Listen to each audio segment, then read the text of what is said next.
Isang nagpakitang gilas ang remaining survivors. May impressive at meron ding more practice ang kailangan. Has a lot of room for improvement. Is for the boys would be Mart.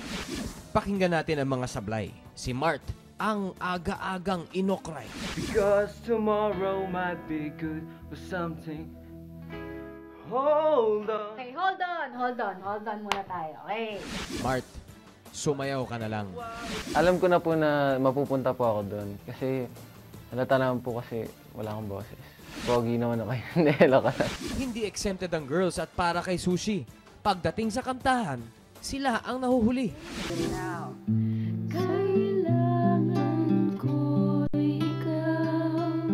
Jessie, hindi ka kumakanta.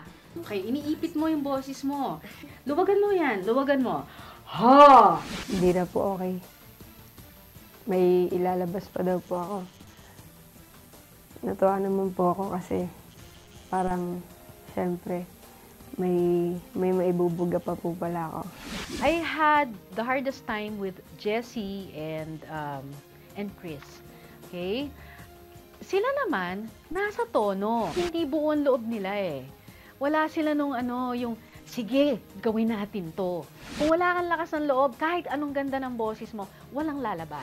Nag-shine sa musical Kiss Flick, pero pagdating sa recording, hindi nag-click. Chris, game ka pa rin ba?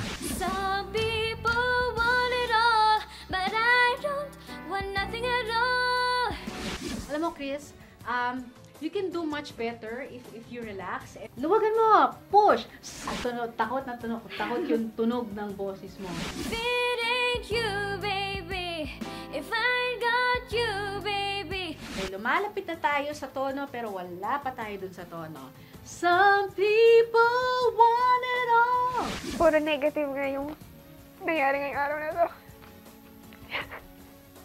Bumuhos ngayong araw na to lahat.